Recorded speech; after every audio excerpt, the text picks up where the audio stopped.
जय गुरुदेव। सत्संगी प्रेमी भाई बहनों को हार्दिक जय गुरुदेव। कहा गया है, गुरु महाराज बताते हैं, हम आए वही देश से जहाँ तुम्हारो धाम, तुमको घर पहुँचाऊना एक हमारो काम। एक समय की बात है, रूस में एक बादशाह रहता था। उसने किसी कारणवश अपने देश से कुछ नागरिकों को निकाल दिया।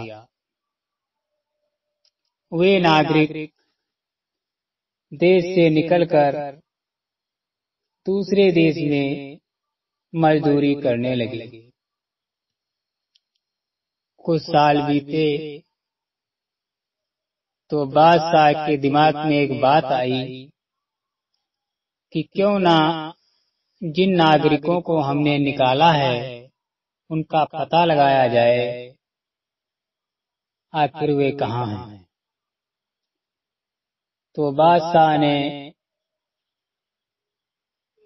नागरिकों को पता लगाया कि वो दूसरे देश में मजदूरी करते हैं, अपना जीवन यापन करते हैं।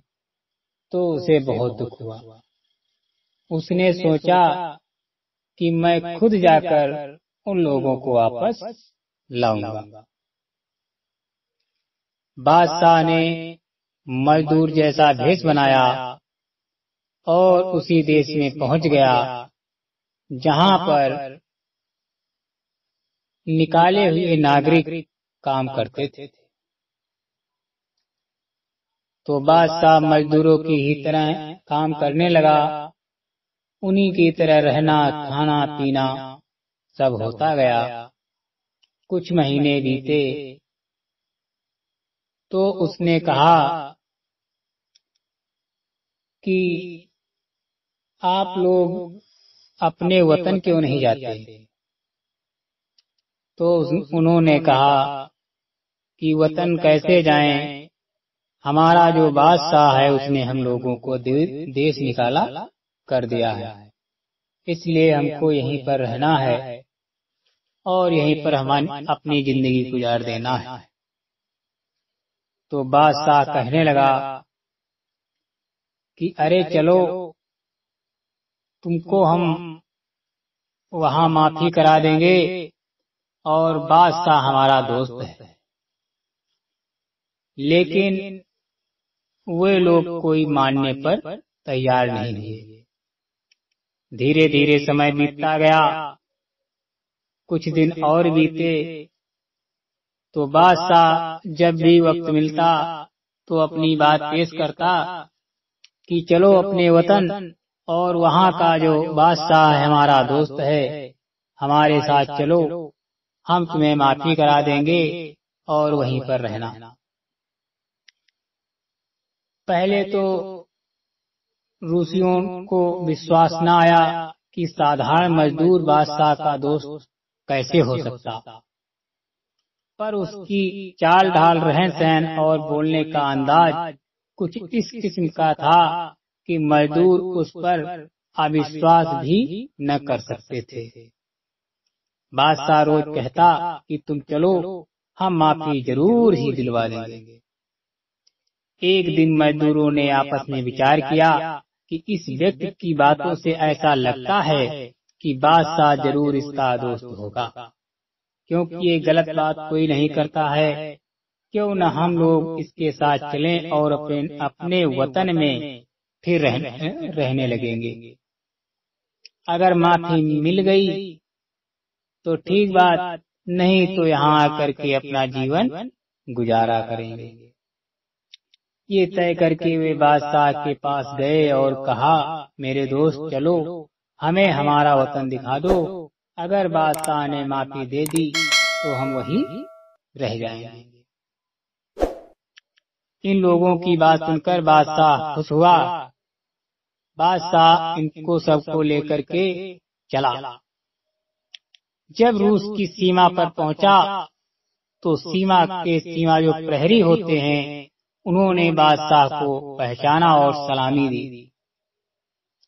ये मजदूर आपस में बात करने लगे कि लगता है कि बादशाह का दोस्त है। ये जो है बहुत घनिष्ठ बादशाह का दोस्त है, क्योंकि इतना स्वागत किया जा रहा है और कोई रोक भी नहीं रहा है। जिस शहर से बादशाह गुजरता उसकी स्वागत सलामी बढ़ती ही जाती। मजदूरों को अब और विश्वास हो गया कि हमारा जो मजदूर भाई है ये सचमुच बादशाह का दोस्त ही होगा। मजदूर ये सब देखते और हैरान होते। राजधानी पहुंचते ही उसका भव्य स्वागत किया गया और वो जाकर अपनी गद्दी पर बैठ गया और मजदूरों से कहा कि मेरे दोस्तों, मैंने ही तुम्हें देश से निकाल दिया था और मैं तुम सबको माफ करता हूँ। तुम अपने वतन में आराम की जिंदगी बसर करो।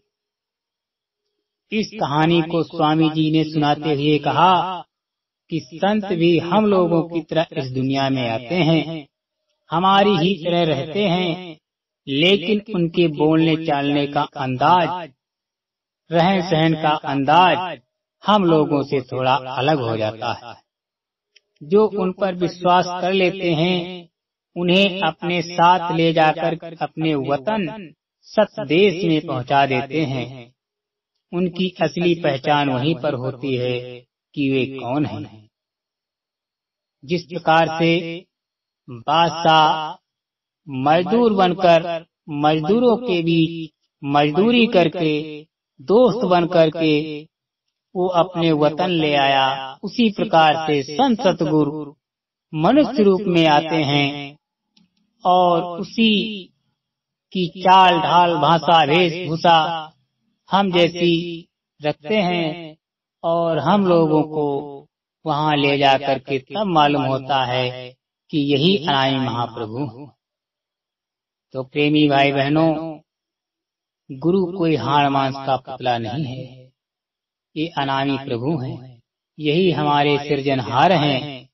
इन्हीं की दया कृपा से हम आप इस धराधाम पर आए और इन्हीं के द्वारा इस धराधाम से हम अपने देश पहुंच सकते हैं।